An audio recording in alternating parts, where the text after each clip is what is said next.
Welcome to Irons United, and this is a preview of the West Ham versus West Brom game this coming Saturday in the FA Cup.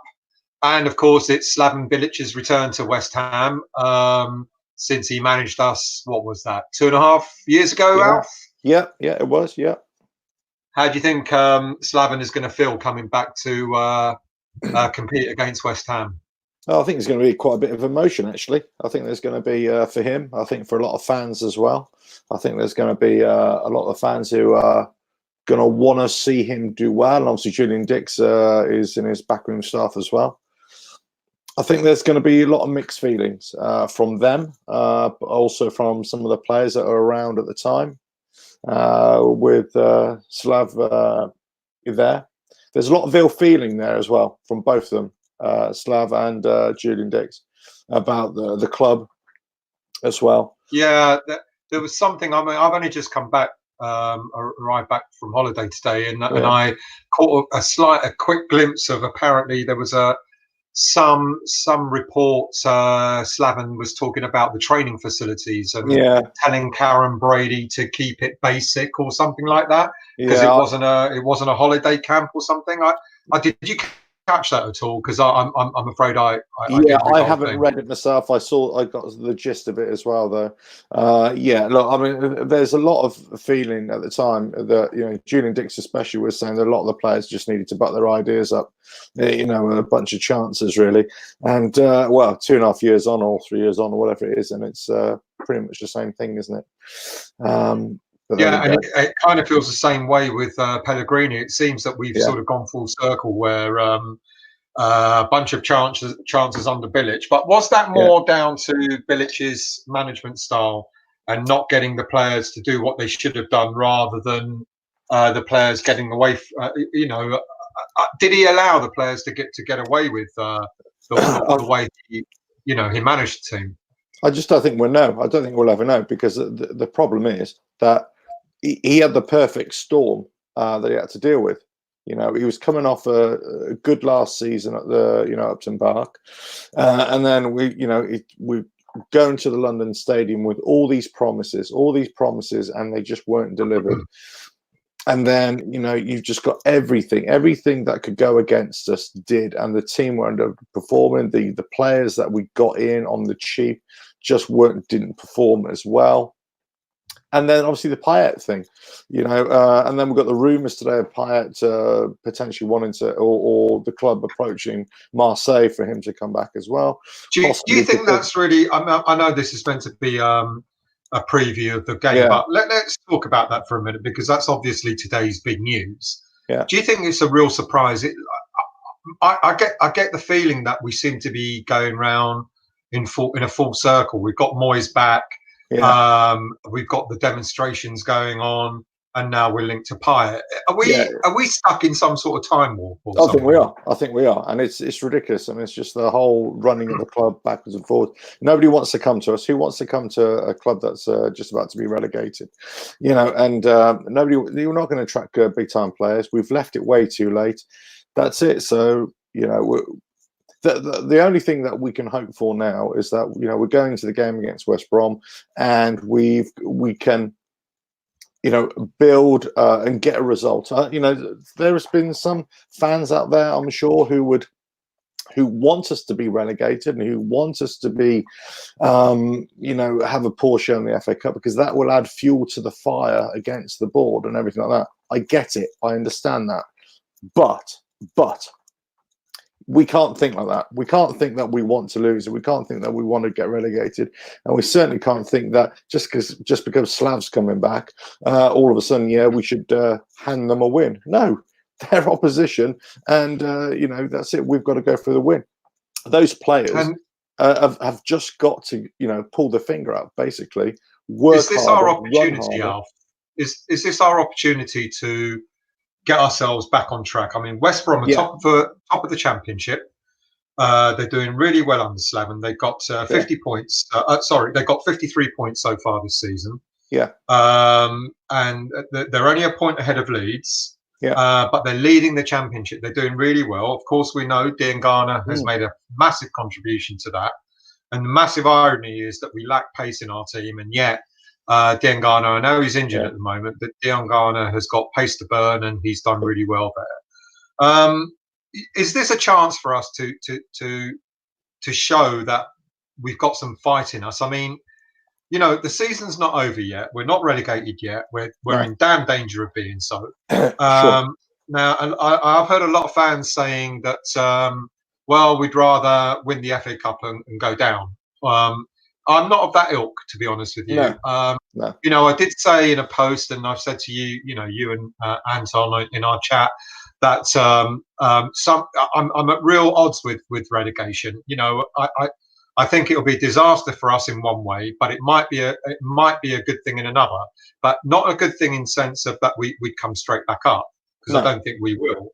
But it'll clear the team out, and quite possibly with all the upset that's going on at the moment with the board, fans against the board, this might be a prompt for the board to sell up. Now we know that investors can't afford to buy Premier League teams anymore, and they're looking at the Championship and looking at League One, and quite possibly, if West Ham went down, they might become a cheaper, attractive proposition. But what should we be doing? Should we be fighting for the FA Cup, or should we be fighting relegation, or which one would you take? Sorry, but you're speaking to the wrong person, Stel, because I just don't think there is. I just don't think there is a you know, either or. I just don't buy it. I just don't buy that players and managers should just focus on one particular you know, competition, regardless if we're in trouble or not. We actually have to go for it, regardless of what it is. And let's not forget that, you know, winning breeds winning, and it builds momentum. And then you take that winning mentality, that winning momentum into leagues. And I'm not saying that we're going to beat Liverpool or Man City or Liverpool again in the coming couple of weeks, but I'll tell you what it does. It makes us be more resolute. It makes us be a tougher team to beat. And if we can do backs against the wall stuff against those teams, then maybe we can get a point. Maybe we can go against Brighton. Maybe we can nick a cheeky win there, you know, when they come to us. And that's it. That's how we survive. But it starts in the game against West Brom in the FA Cup tie, and that's what it is. I've never bought into this, you know, we've played too many games, or, you know, it's you know, we need to sacrifice a cup, whatever. We've been moaning about that for the last 2 or 3 years, especially since we just went out too easily against low league opposition. And we can't do it. We can't do it. You know, if there ever was a must-win game for us, it's this Saturday. Okay, so then here we are. We got a squad big enough, Alf, to compete in the cup as well as competing in the league. Now we've got an all-important league game next Wednesday against Liverpool, and I know a lot of fans are going to say, "Well, we're going to lose that anyway. You know, we might as well focus on the cup." Now, you know, we can. I mean, I know this sounds absolutely and utterly ridiculous given the way we caved in against Leicester in the first half the other night. But is it possible? Evening, and is it possible that do we have a squad big enough to compete in the FA Cup and in the league? And should we be putting out a strong team in the FA Cup and maybe suffer in the league next Wednesday? I think we do. I think we do have a big enough squad. I don't think the numbers thing is the issue. I think it's the quality, the commitment, and the plan. I think, you know, Moyes has to change his tactics. First of all, let's go right back to basics, and let's not forget that where we are now, let's say the bottom half of the Premier League, and let's say the first sort of 5 or 6 teams in the Championship, there isn't really a difference. There isn't really a difference in terms of quality. And we are. Would you hang on? I don't know about that. I'm beginning to wonder if the teams at the top of the Championship are a lot better than the teams down at the bottom of the Premier League. You know, because I'll take your point. You know, because I think the way we're beginning to see that the Championship is not a walkover. It's a really, really tough league to play in. Yeah. And if we go down, we won't come back straight away. It'll take 4 or 5 seasons. I mean, that's why I think rebuild. I think that's why we need to really go. I think somebody's just put a comment as well, but I think we just go back to basics. Forget about this 5 at the back. 2 wing backs because we haven't got the pace in those. It is back into it's 4-4-2. We need somebody up there with Haller as well. We need somebody who wants to play there, play against. And okay, I know we've let a couple of our under 23s go off on loans and sales and stuff, but we need to pull in. We need to pull in the ranks, and that's it. And I said, I just don't believe that we can sacrifice any game now. Every game needs to be at 100%. We've only got 15 games left. If these players can't put in 100% over 15 games, regardless of what the congestion is, we need to win half our games basically to stay up. Yeah, I need to get good performances. Anyway, listen, I've got to go, guys. But anyway, that's it. All right, mate. Well, hopefully we'll see you later if we're still on. Okay. All right. Cheers. See ya. Bye. And mate, danger players for West Brom. Charlie Austin. Can you hear me, mate? I can't hear you, mate. Oh, and I can see the top of your head. Yeah, can't hear you. So let's see if your microphone's working.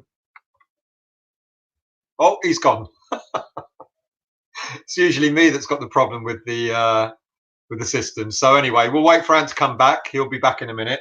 I was just about to say danger players for West Brom. Charlie Austin, the player that everyone seems to think his career's over, and all of a sudden he comes back and he's their top goal scorer alongside Phillips and Robson-Kanu. They've all got 7 goals each.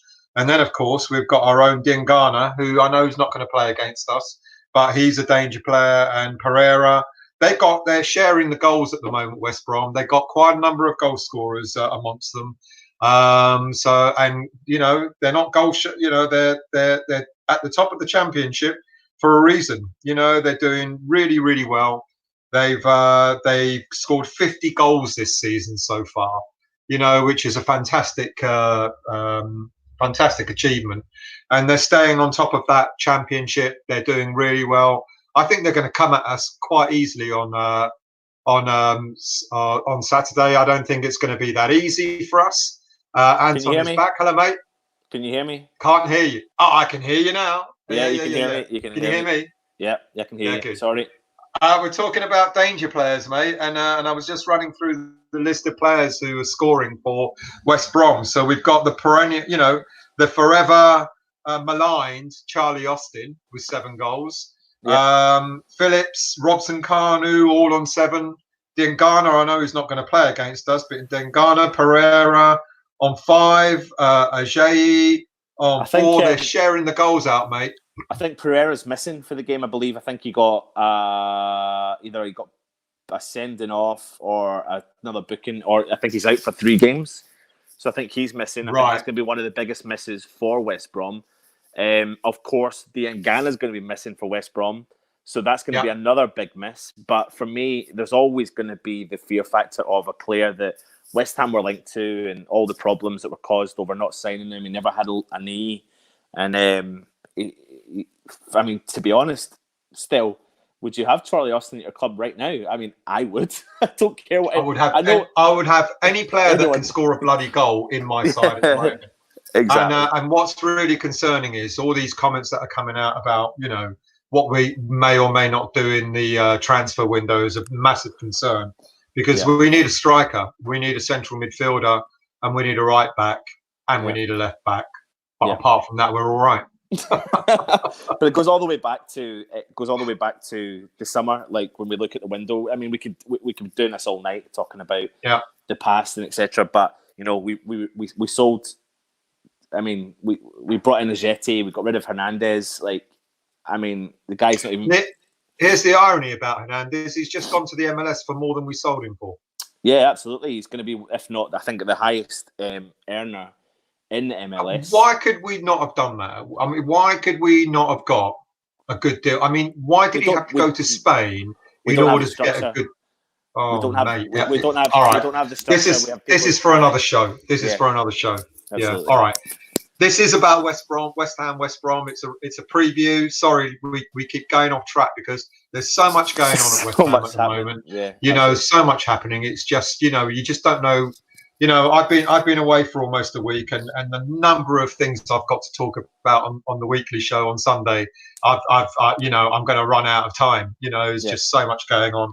But and we're going to do a gift of the gab as well to talk about the whole of West Ham, about the demonstrations, about the transfers, about what's going on at the club, players that are giving their all, players that are not giving their all, etc. We'll try and get a few guests on as well. So if anyone wants to be part of that, let us know. You know, you never know, might be able to get you on. But let West Brom, mate. You know, have we got enough in our locker to beat them on Saturday? I think on paper, yes. On paper, yes, but things don't always go that way, and it's now panning out that we are not particularly capable of even getting a bloody draw or just doing anything. I just caught the tail end of what you and Alf were talking about. My biggest concern here about West Ham is that we try, which I don't think we will, but mix up the team sheet a little bit and don't go all out for the cup. And we can't afford any more momentum to drop. We need momentum. And if you think back to Oxford at the start of the season, that's what killed our momentum because he changed the team. And then we went on that terrible run, which eventually, inevitably, sacked Pellegrini.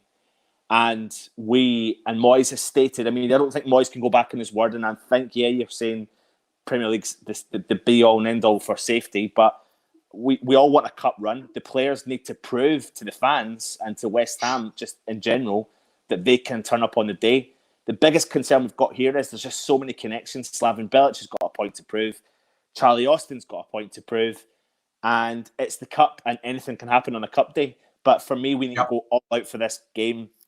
And, I mean, if we run the risk of a player getting injured, that's the risk we take every single week. That's the risk we take when we don't spend money in the transfer window.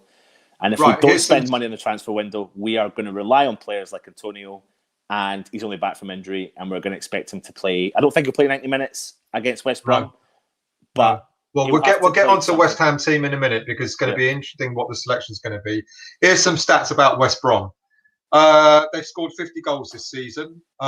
They've conceded 31. They score a goal on average every 50 minutes. So against us, that's going to be quite easy.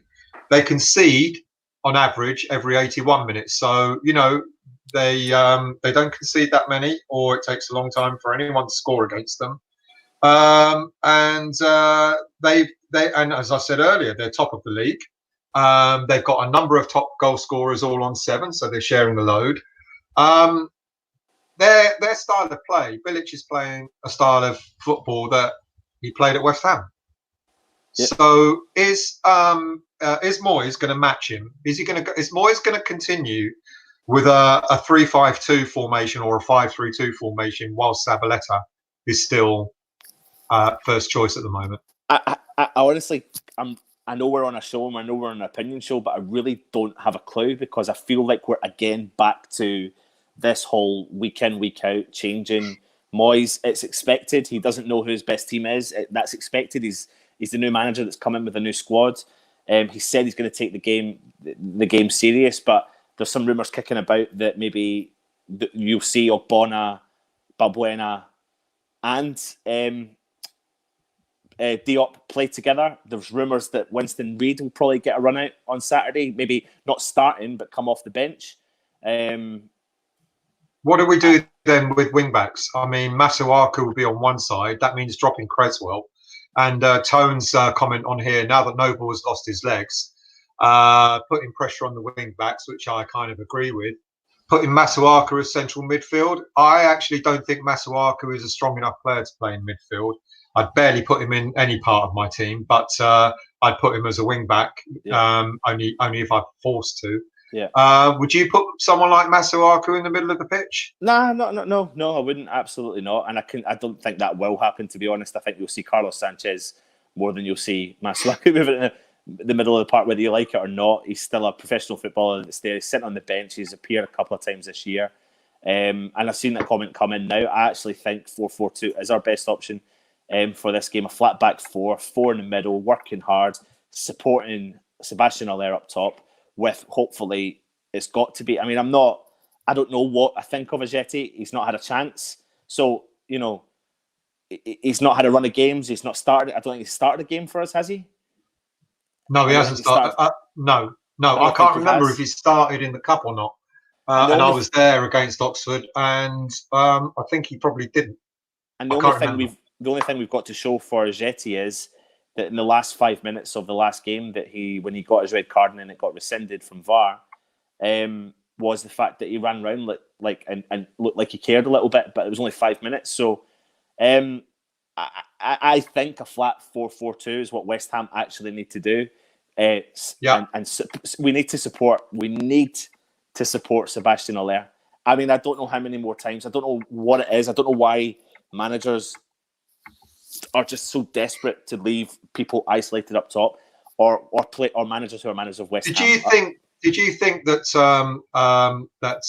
with Moyes coming in, he would have done the same with Haller as what Pellegrini did by leaving Haller isolated up front? I got the impression that I get the impression he's waiting for Antonio to be fit in order to play anyone around Haller. Otherwise, no one else is going to play.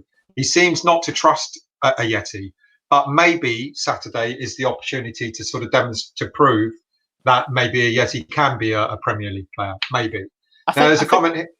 Sorry, go on, mate. I think Moyes has had a few opportunities to try different things, and Moyes tried different things when he came in the last time because he succeeded with the Arnautovic transformation, and that worked. And he's not really done anything to say, I think one of the things I said originally was I had this suspicion that he would try with Anderson what he did with Arnautovic, which was play him up top alongside Sebastian Haller, but unfortunately that's not worked out because he's got an injury. I mean, I think I've seen some of the comments coming back from one of the posts we put up on social media, absolutely tearing Anderson to shreds. But I get people are emotional, I get people are stressed. I think that's a bit harsh.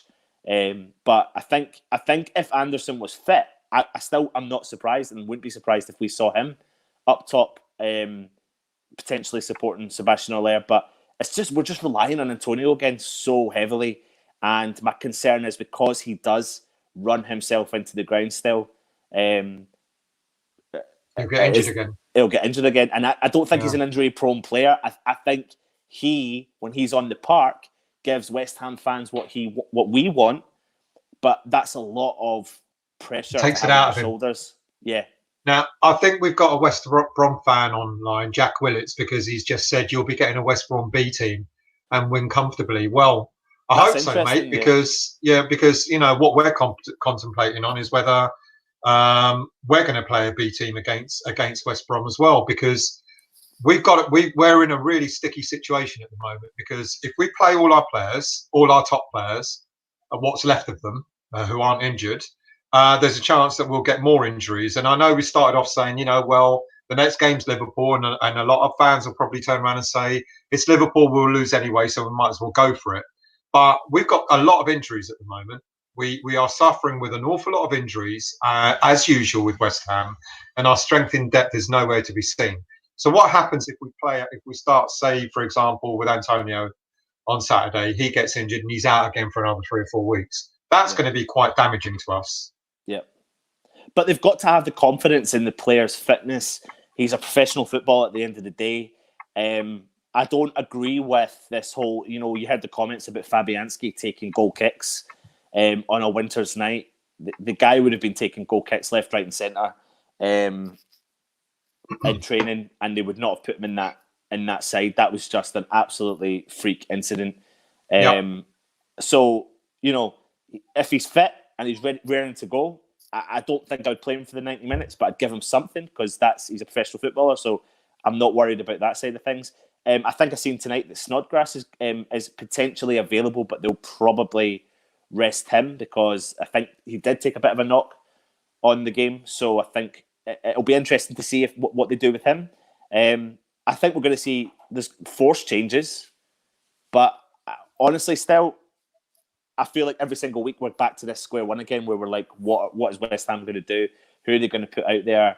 I think the only real position or players I know it's going to start are going to be Randolph, and we know where he's going to play. Sebastian Haller, and we know where he's going to play. But I mean, still, worst case scenario, Haller gets injured. What have we got? I know, but I don't want to be that. I mean, we've got nothing. We've got absolutely. There's no. Well, this is it. Anderson's got injured. He's out for a month. If Haller gets injured, we may as well kiss the Premier League goodbye. Yeah. Now, a lot of fans are going to say, "Well, he's not done anything anyway." But we seem to be in this situation again at West Ham. Sorry, West Brom fans, we don't know much about your team apart from the fact that Bilic manages it. So we're going to talk about West Ham for the rest of this session. We seem to be in a position yet again that we got no strength in depth. We're not buying anyone. Doesn't look like it. If Haller does get injured, people will say that he won't be missed. But we're in a position where we keep buying strikers and we don't play to their strengths. No. And Haller again is just one of those examples. There's a long list of strikers that we've signed over the years that we've all got excited about. Or not massively. Some yes, not so much. But it's just we just don't have the ability to be able to play to these players' strengths. There's so much onus on our midfield that it takes away from everywhere else. It's like I think me and you have had this discussion before in the past. You remember last year we played Huddersfield, and I think we drew the game. It was the game before we went on a good run over the winter. Yeah. And fans were calling for packing out the midfield. And I was like, well, packing out the midfield's not working for West Ham. So we need to do something a bit more different. So therefore, he needs to revert back to a 4-4-2, which is what he did. He played Anderson in behind the strikers. And voila, we started playing all right. We got a good run of games, probably saved our season. And it's kind of back to that again. We're packing out our midfield week in, week out. They're trying the wing-back situation. It's not working. We're conceding goals left, right and centre. Something needs to change. And it's a great opportunity on Saturday to showcase any of the other players that have to step into that, showcase a formation that might work, support Sebastian Haller, give him support, see what happens when two are up top. Don't judge on one game. Give them a run of games. That's it. Still, for me, we can't afford... Think about this, right? We go into West Brom on Saturday. We get beat. We come up against Liverpool, who are absolutely flying, and we're momentum's down. Try and build that momentum by at least trying to get a victory. I do think that. I mean, there's a few comments coming up. Thank you all for the comments. I'm trying to keep up with them all. Gary has said no Antonio and Snodgrass on Saturday because they're both being saved for the Liverpool game. Possibly, Gary, I do think we'll see them. I don't think we'll see Snoddy, but I think we will see a little bit of Antonio. I really do. I don't think, just answering that question, I really don't think Moyes will not play him because I think in preparation for Liverpool, he'll probably need a good 20, 30 minutes in him. You might call it risky, but I think it's, he will have had what? Did he have a full half? He did, yes. Yeah, he did. Yeah, 20 minutes, and he looked all right. He didn't look like he was carrying an injury or anything. It's a good opportunity to give him a bit of a run out and also give him a bit of confidence as well ahead of the Liverpool game. Yeah, but anyway, and then Gary's also saying, Reed, you've already mentioned it, Anton. Reed may get a chance on Saturday. I think Diop going late so we can spend the money. I think if Diop gets sold, I don't think we'll be spending any of the money. We may get a few loans in, so I think that'll be a bad thing. I think that could be a nail in the coffin. About yeah. Does anyone care about the FA Cup? Because then Joan says yes, I do, and we all do, and we would love a good cup run. It would cheer us up a little bit. Joan, if we have a really good cup run and survive in the Premier League, I'd almost call that a good season at the moment. The way things are, 100%. That is a good season though, still, because we finally closed that stupid curse of not winning a cup since 1980, and we're safe and we're in the Premier League and we've got an opportunity to build. Unfortunately, under the owners we've got, yes, but I mean, I can't tell you how we're overdue. I don't want to rant because I could go off on a rant, and it's a gift of the gab rant. So it's like, it's all just depressing. And Gary's just said, the problem we get in trouble, then fans don't care about the cup. It's not that we don't care about it. I'm just very apprehensive, but I see both points of view. As you said, Anton, if we put out a good performance on Saturday, it gives us the momentum for whatever might come on against Liverpool. But my fear is the double-edged sword is, we put out a strong team, we do well, we end up getting an injury or two. And as much as that might build the momentum of the team, losing another player or two at this stage, if we're not bringing anyone in, could be absolutely disastrous for the league. And so it's a real double-edged sword here. Still, it's the 23rd of January, right? And I'm sitting here, and in the background, I've got Sky Sports News playing, and they're showing all the transfer players that are rumoured to be going out. And it's so frustrating when you see players, even like Morelos, the Colombian lad who plays at Rangers, is scoring goals left, right, and centre. Yes, he's playing in the Scottish League, but you're telling me the board don't have 10 million to go and offer to him and pay him? He wouldn't be one of the best well-paid players, but to have this less of a pressure of losing players up top or in any position, and it baffles me. That's the biggest concern. Is like, I know this is a preview, but what is going on in the board's minds? What are they thinking at the moment? We seem to have gone back to how it was before the Pellegrini Huselos era, where all of a sudden Sullivan's back in charge of doing transfer deals, and everything seems to take an age. We get all these stories about a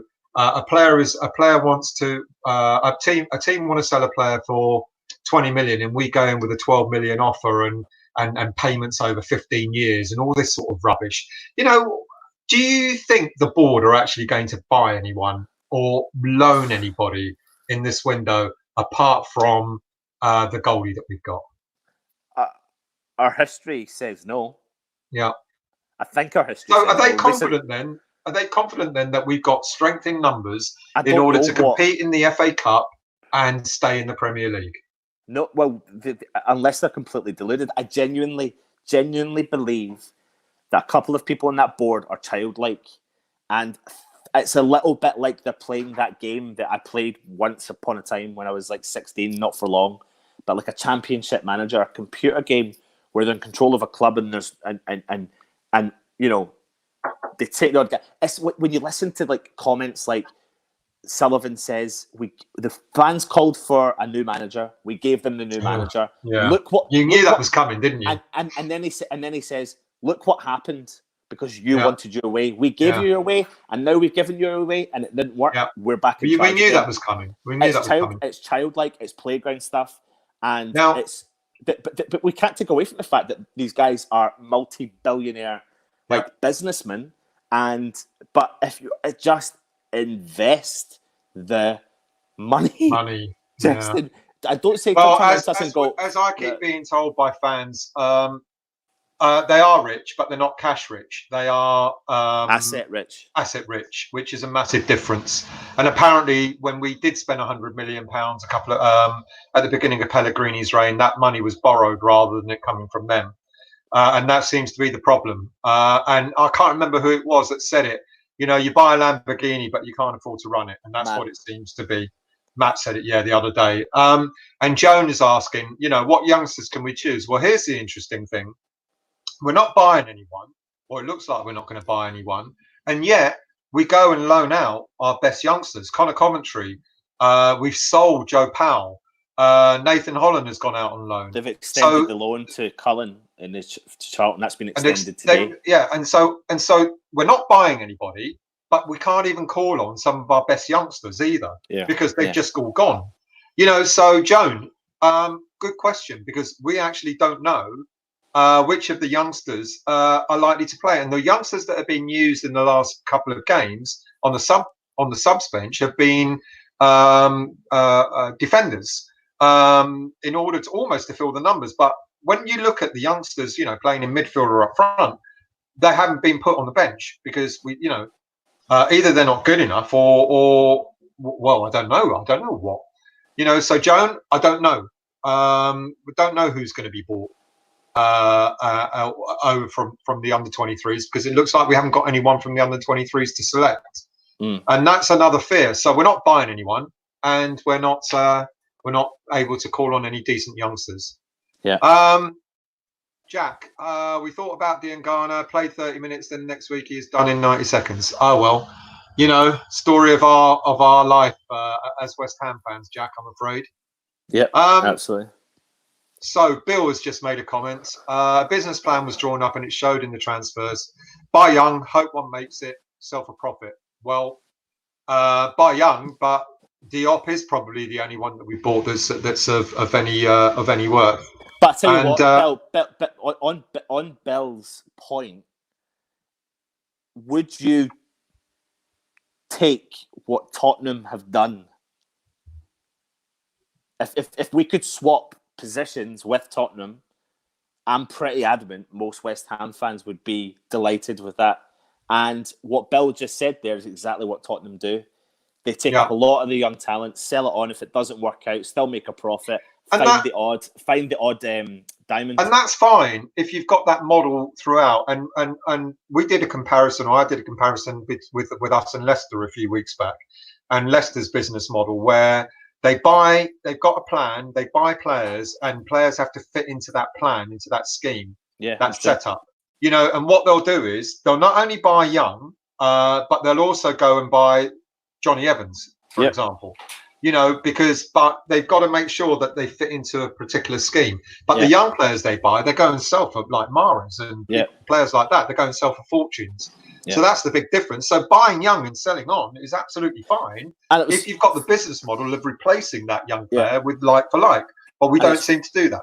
And it's funny because I think when Leicester won the league the next year, they never made crazy signings.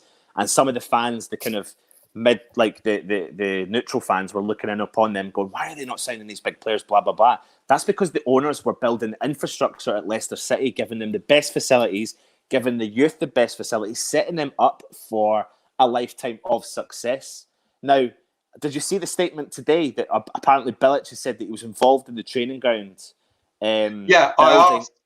I didn't read it all, but I asked Alf, but unfortunately he didn't see it. So I'm glad you brought that up. Yeah. What exactly was said there? Apparently he was involved with the owners about the setting up of the training ground, and he told them his opinion was, don't make it a 5-star hotel. Now, it's funny.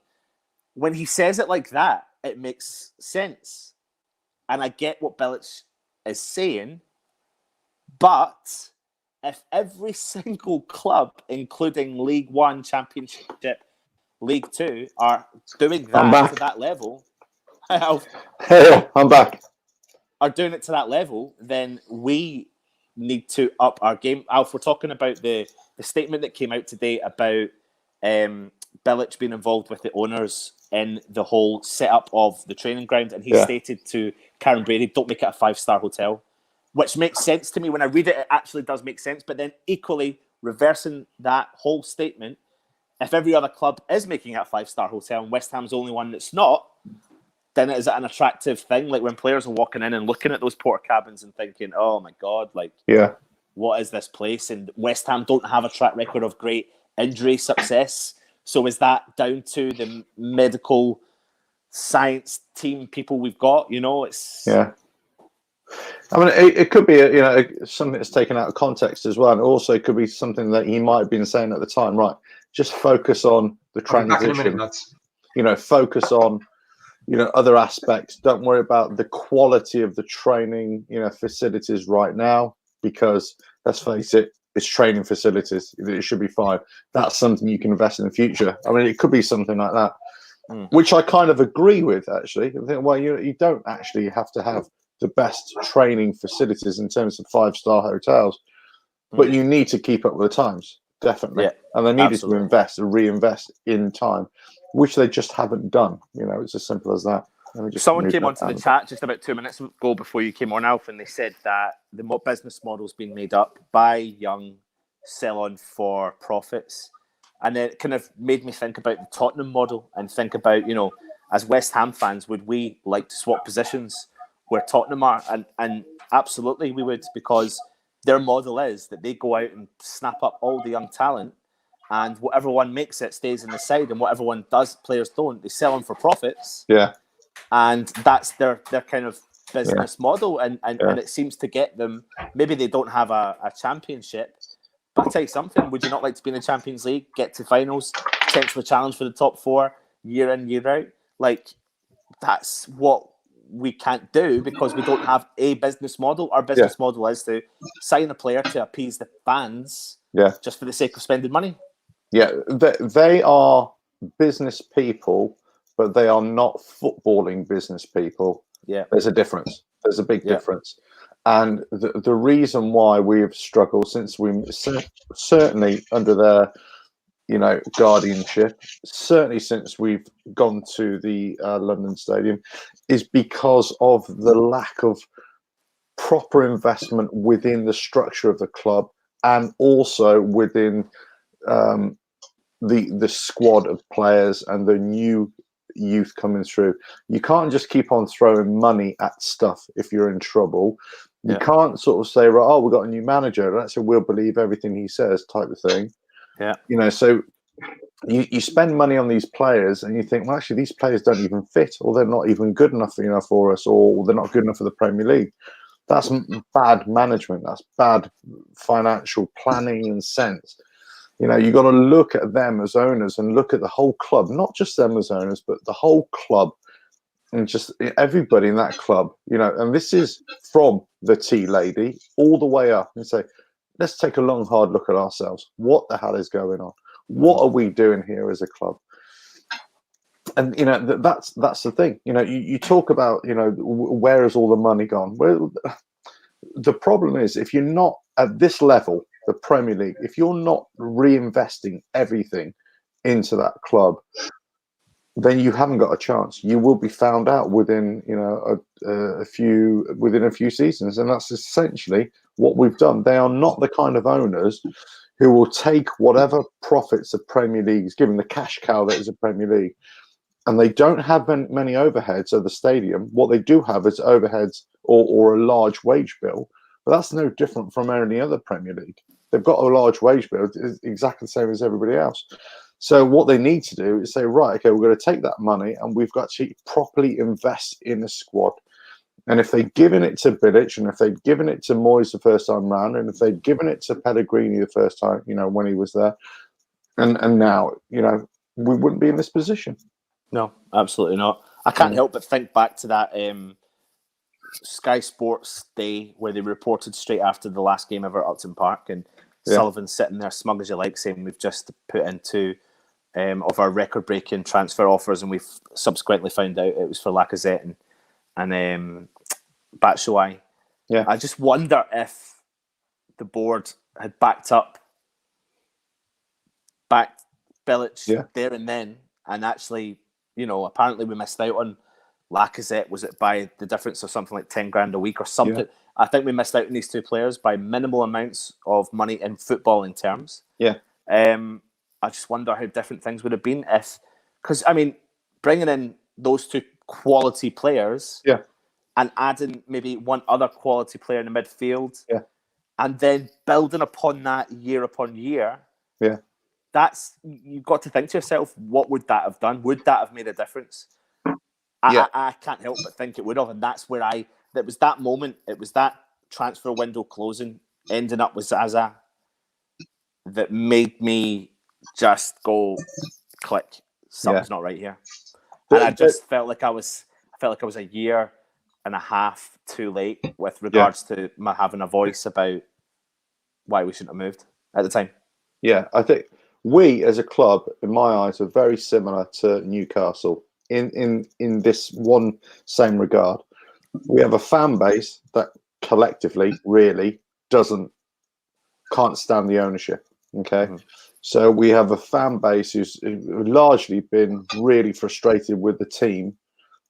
But Newcastle, that what we haven't had, they've had a decent manager, and they've had also, for the main part, they've had a good structure of either homegrown talent or good grafting players. And we haven't had that for quite a while now. Mm.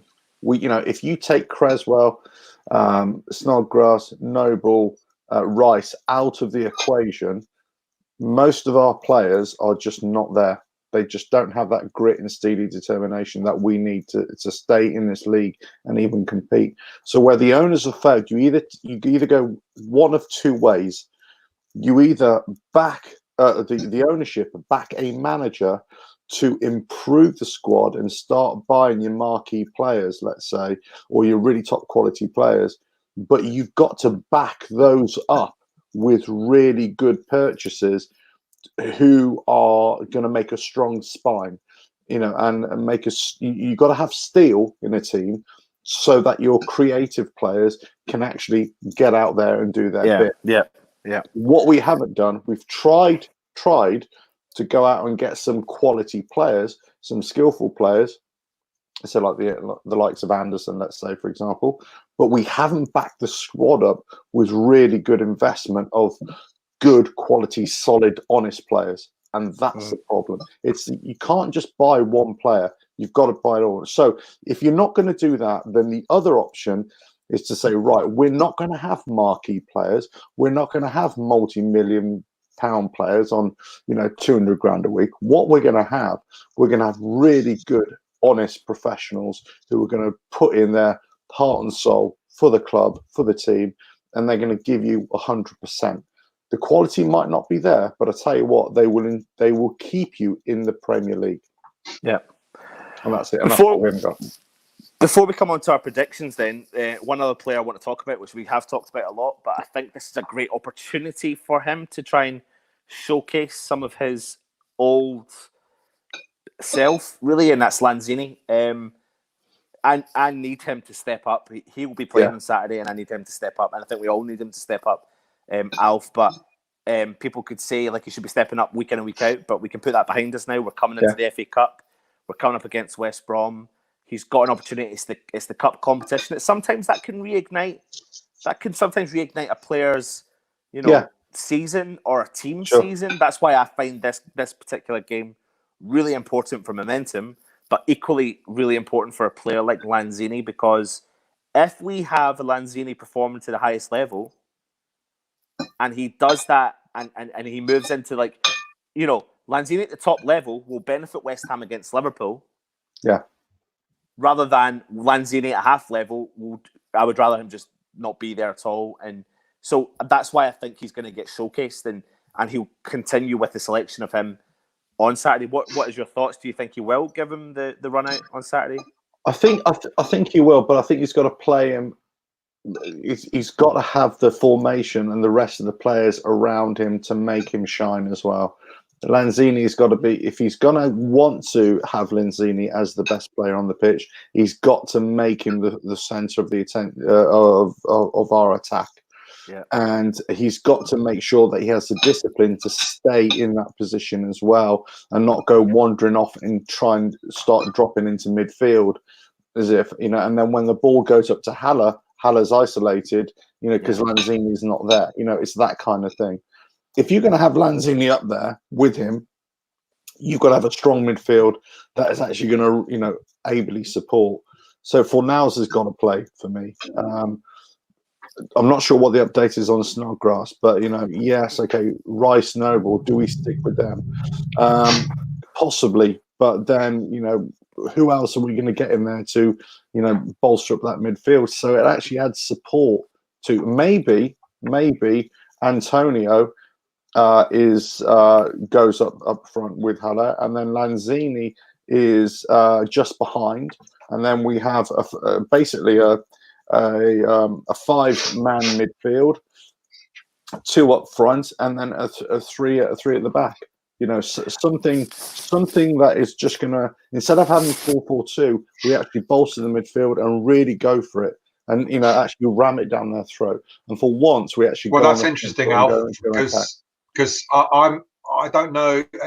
We spoke earlier about ramping up the midfield, and that hasn't worked for us. I think our best formation has got to be a 4-4-2 on Saturday. Yeah, we've got to have a flat back four, and 4 solid midfielders. But here's the problem: and what we were talking about earlier is who you're going to play, because I can see Rice playing on Saturday and then playing again against Liverpool, but I can't see Noble doing it. So will Noble be playing alongside Rice, or does he start with Sanchez? If he starts with Sanchez on Saturday, you're starting to weaken the team already. I heard what you said about Lanzini. I don't know what's happened to Lanzini, but he looks like he's finished at West Ham. He doesn't seem to even want to be there, and I'm surprised that I'm surprised that Moyes keeps picking Lanzini over Fornals, because Fornals was coming on to some good form, and now Fornals must be thinking, well, what have I got to do to actually start? And I think he only started the other day because we had injuries to Anderson. Otherwise, he wouldn't have started. It's interesting. We were talking about, players going, and someone mentioned earlier, Diop will be sold. If there's any player I wouldn't mind actually selling and using the money to improve the squad in this window, it's Lanzini. Yeah, I wouldn't be upset if we sold Lanzini and used that money to improve the squad, because what we need, Alf, is what you've just sort of alluded to. We need some stronger midfielders. We need some players that are going to graft. And we don't have any players that are grafting at the moment. And pace. And we need pace as well. Yeah. But giving up one of our number 10s and buying someone else in this transfer window, I'd do it. And for me, it'd be Lanzini if any of them need to go. Don't think that will happen because Moyes kind of seems to rely on Lanzini, and he remembers Lanzini from the last time he was in charge with us, because he was one of his main players. But I do think that, this Saturday, because I do think Lanzini is going to start this Saturday, I think this is an opportunity, like I said there to Alf, for him to showcase himself and prove to the West Ham faithful that he can do the job. But I said that FA Cup sometimes is a hit or a miss in terms of it can spark a revival, it can spark a player's, season, it can spark West Ham season. We've got an opportunity here on Saturday, and I think we need to take this opportunity, to be honest. You're absolutely right, Joan. I was eating my dinner. And I think Lanzini... we could hear it. Yeah. Oh, could you?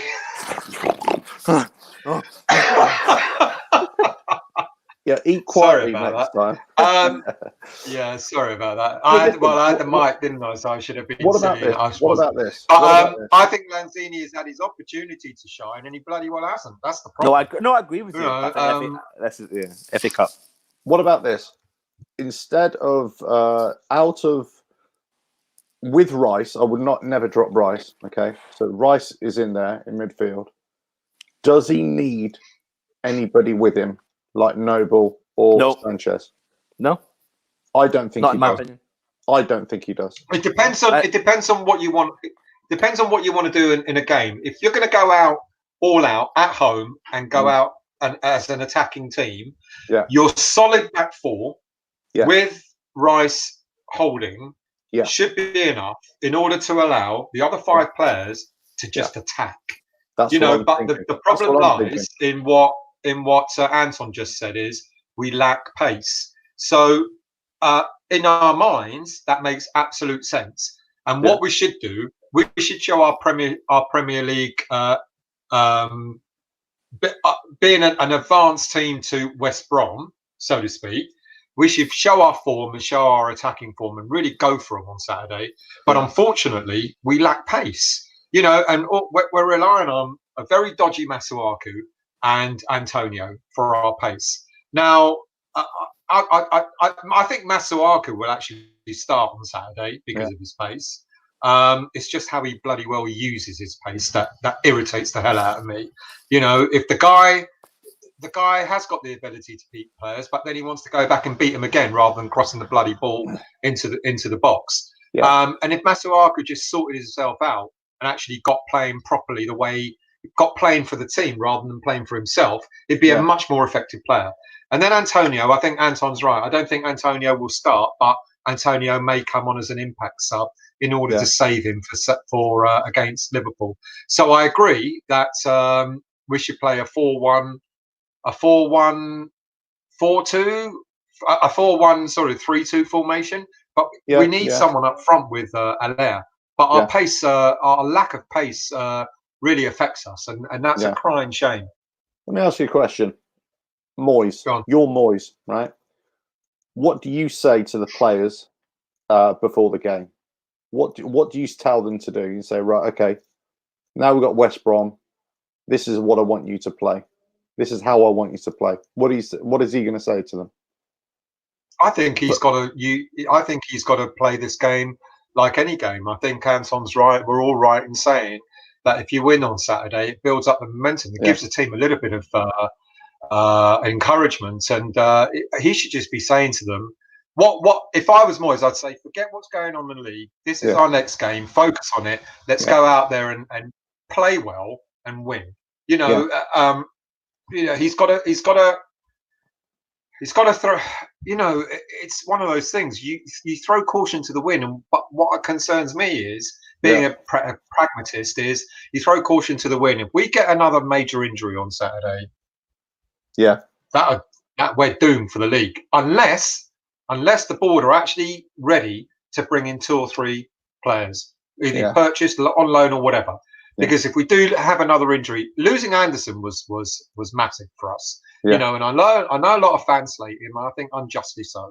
But losing Anderson was a massive downer for us, and we've only got to lose another player. Antonio getting injured again. You know, as Anton said earlier, Aller getting injured, or whatever. And if we don't buy anyone, you know, or get anyone on loan, we're going to be absolutely ruined for the rest of this season in the Premier League. But you know, it's our next game. So as Moyes, I would say, go out there and win it. Go out there and win it.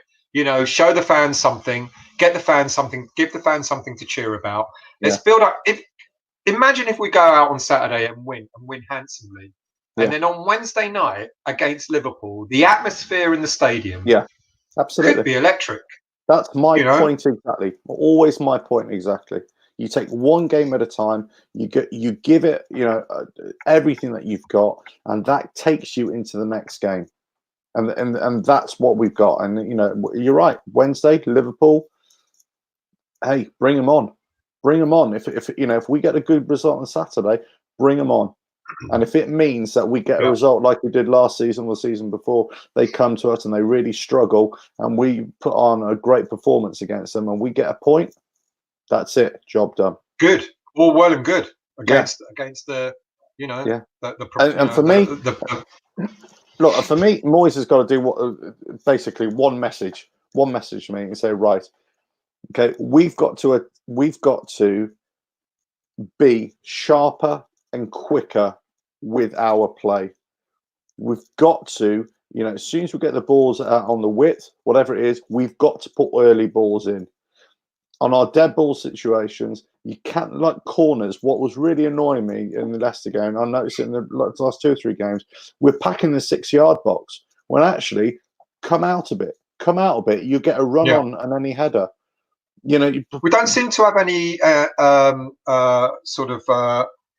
we don't seem to think about doing anything else apart from trying to get the ball in the 6-yard box. You know, you look at other teams; they play a short one, do a trick or two or whatever. You know, from a corner. Whereas we just change it. And we seem to be bereft of ideas. You know, if you're gonna have a corner, bring it out to the penalty spot. Bring something out away from the keeper, away from the 6-yard box. Get your players out a little bit more. It doesn't hurt to have the 6-yard area packed for 1 or 2 corners, but not every single corner. You know, change it up a little bit. You know, and you know, any crosses that come, as soon as you get width, you know, Masuaku gets width. Tell him, this is Moyes to Masuaku, do not do any step overs or any tricks. As soon as you get clear air, you get a crossing. You know, and we got a comment there from Jones saying Masuaku never crosses the ball. You're absolutely right, Joe. Never crosses the ball because he wants to do his show pony tricks. You know, and that is what is absolutely infuriating and why I don't rate him. But there you go. Oh, by the way, and you're Anton, speaking. We can't hear you, mate. So not only turn your light on, but turn your mic on as well. Yeah, that's a good one. No, can't hear you. No, you might. You go back out and come back in again. Right. Here's a comment from Bill. Back 3 doesn't suit Rice. He was caught out a few times. Absolutely, and I don't know why Moyes is insisting with the back three. You know, it worked for him because we had the players to do it the last time round. Whilst Fredericks is out, we can't play with a back three. No, Zabaleta doesn't suit him. I feel sorry for him. No, I do. And I agree. You know, not good for us. You need to play four at the back. Absolutely, definitely. Yeah, flat back four. That's what we need. So, you know, and basics, back to basics, back to old school. You know, as I keep on saying, this is recovery mode. This is, this is a rescue mission, and you know, you can't be thinking about, great football here. This is about, you know, I'm the one who's always going on about performances and this and that. No, this is about results. This is about, you know, knowing the battles you can win and knowing the battles that you can, it's going to be a tough day at the office. Let's just do the best you can. Absolutely. And for this, we got a good opportunity to go out and press and put pressure on West Brom, and you know, give them a bloody nose and send them back up to the Midlands. Absolutely. For Liverpool, and Gary's just saying, could be Slav's year, win the cup and get promoted. The irony, the absolute irony. Absolutely, you know, absolutely right. If that happens, look, when he got the boot, you know, it was, Slavy's incompetent, Slavy's this, Slavy's that. You know, there's all this mud slinging from everybody and also from the club as well. He's not a bad manager. There's no way he's a bad manager. And it's interesting, isn't it? Every time a player leaves us or every time a manager leaves us, they seem to go elsewhere and they seem to prove that they're actually worthy. You know, so, you know, it does all go back to the board, doesn't it? You know, it's like, how much do you back a manager? You know, Pellegrini overall is actually not a bad manager. He comes to West Ham and he's one of the worst managers in the league. You know, it's just the absolute irony, isn't it, really? Jericho. Oh, that's Dan Love. Evening, Daniel. We pass the ball around, but nobody will take a shot. Like old Arsenal, trying to walk it into the net. Yeah, but we're not good enough to walk it into the net. That's the problem. That's the massive difference. You know, that we aren't like an old Arsenal, are we? Can we hear you? Hello, hello, hello. Oh, we can hear him now. Well done. That's right. Anyway, right. Well, predictions. Well, let's do team selections first, and then let's do predictions. Who do you think is going to play? Alf, who do you think is going to play? Your 11. Yeah, for us. Parks. Lampard. You know, I put this up on the post earlier on. I said, "Please come back. Put your boots on. We need you." Right. Okay. Can we agree? Randolph. Yeah, Randolph. Yeah, I think we're agreeing that Randolph will start. Yeah. Zabaleta's an obvious because we don't have another right back. Cresswell's an obvious because we don't have another left back. Hold on a second. Is Zabaleta obvious? Well, who else are you going to play? I said it earlier on. Diop. Nah, he won't do it. No. He won't go there. No, he won't play Diop as a right back. Potential. Can I tell you something? Why? I don't think Moyes will do it. Can Zabaleta? Can we afford for does Zabaleta have the legs to play 3 games in a week? No. When we don't have another. I thought you were going to say. Has Zabaleta got the pace to outpace Charlie Austin? Who would win the race, Charlie Austin or Zabaleta? But you know, I've just realised you look a little bit like Charlie Austin, actually. Who does? Who does? Which you one? Do. Who's you do? And oh, Anton. Not you, Stel. You look like. No, I didn't think so. He's trying to get me back after me calling him Thomas Gravison the other night. All right, no, that's a good point. So I'm still having nightmares with that one. Is Ben Johnson still injured? He is injured. Ben Johnson's still injured. Yeah. Right. So then, and I don't know. Joan, if you know Joan, who's playing as right back for the under-23s, please let us know. If anybody knows, I don't think they will play for the under-23s. I genuinely think there's a shout that he may change up the defence because I don't think Zabaleta. If Zabaleta is going to be important to West Ham for Liverpool, there's no way he's playing 3 games in a week. I tell you what, I'd definitely bring Balbuena back for me. I'd definitely bring Balbuena back. Yeah. For who though, mate? Ogbonna, Balbuena in the centre, Creswell left. If you're going to go, if we're going to have something like, I can't. Diop, honestly, I'm telling you, it might be an option. Okay, how about this? How about Rice goes to right back, and we have Diop sitting in front of the back four? No. That won't happen. No, that won't happen.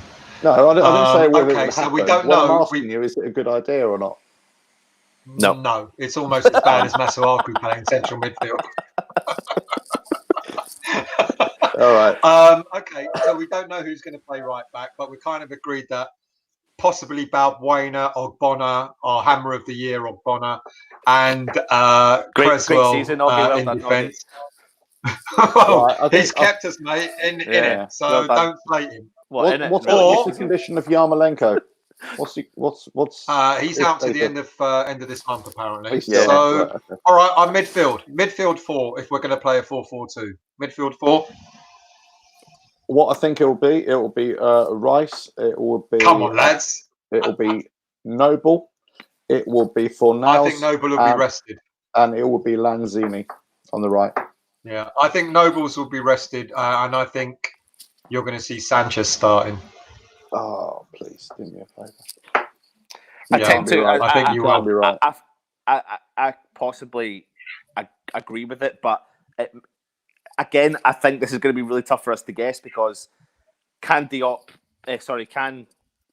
play 3 games in a week? Can Noble play 3 games in a week? And how much is Moyes going to go for this? So putting Sanchez in there doesn't really show West Ham going for it. Yeah. And will he do what we've just been discussing, which is, does Rice actually need someone? Personally, I don't think he does. I think he just do it by himself. We have three other attacking midfielders up there. One on the right, one on the left, one alongside Rice. And that's it. You just have 2 up front. 4-4-2. Thanks very much. Bish, bash, bosh. Done. Will Ayeti start? I'm saying yes. Yeah, possibly. I think he will. Possibly. Yeah. All right. So apart from the right back, that everyone thinks that everyone bar a right back's going to play at right back. We kind of worked out the mind you, we've only got 15, 16 fit first team players at the moment. Yeah. Jesus. So it's not that difficult to work it out. No. So all right, then let's who's go going to to play for West Brom because then? we've just been talking utter rubbish for I don't know. I don't care. Charlie Austin will play. Yeah. So and Slaven Bilic will play centre back. Yeah. Julian Dix will play left back. Julian Dix left back, and he'll take out Allaire for the rest of the season. Right, score predictions then. Go on. All right, we're going to win this, and we're going to win 3-1. Oh, that's exactly what I was going to say. All right, I'll say 4-1. Because I'm not going to copy you now, right? Because I don't do copying. I'm going to say 4-1. Well, I just said 4-1 because you would say 3-1. 5-1. Yeah, well, let's not get silly. Are we talking about the score against Liverpool on Wednesday night? You say 3-1, I'll say 4-1. All right, 3-1. Anton? 4-0. Oh, please do me a favour. 4-0. Come on. And let's go back to... What will you do if it's 4-0? Come on, what's your... Well, what I'm just saying now, if it's 4-0, Dan Love is going to buy us a jug of lager. Forget the wing back thing. But if we win 4-0, Dan Love will buy us a jug of lager. Oh, is that Dan? I don't drink lager, so no good for me. That's Dan, yeah. Oh, DJM Jericho. Oh, Dan. All right, Dan. Right. You can buy me a drink then as well then. All right. All right. So we're all going for a win. We're not saying it's going to be a replay going back to West Brom on a cold Wednesday night. We're going to win, and we're going to win convincingly. Is that correct? Yes. Yeah, we are. Right. Well, get your comments in, people. Leave the thumbs up and all that sort of stuff. Ant's good at this because I'm rubbish at promoting. Go on, don't eat that banana. See that bloody banana? What the hell's that? Bloody hell. That's a bad. Dan has just said he won't be buying us a jug of lager each. No, I'll just have a couple of double rum and cokes, please. Yeah, Dan, thank you very much. Yeah, I'll have a whiskey. Actually, before we do go, make sure you look up the Supporters Club, West Ham Supporters Club, who are our official partners. They are what location? Give me the location again. The last drop, which used to be orbital. called by that big slide. Upstairs from right next door to that big slide. Podium bar, is it? Downstairs? What's that It called? used to be the Podium. It's now called the Last Drop, and it's upstairs. There are two bars, and it's the upstairs bar. So you go around the back of the building. So then come and say hello. Yeah, come and say hello and all that sort of stuff. And right. All right. Well, thank you all for watching. We've just ranted for all the comments. About all of nothing. Yeah, thanks for the comments. Thanks for getting involved. Yeah. Tell us what you think the score is going to be, and come on, you Irons, and let's see what happens. One last comment. I really like that Scully. He's been knocking them in. Thanks, Case. He's been knocking them in for the under-23s. Why not? If a Yeti's not doing it, then why not Scully? But we'll leave it at that. Thank you all. Come on, you Irons, and we'll speak to you all soon. Up the hammers. Lovely. Cheers.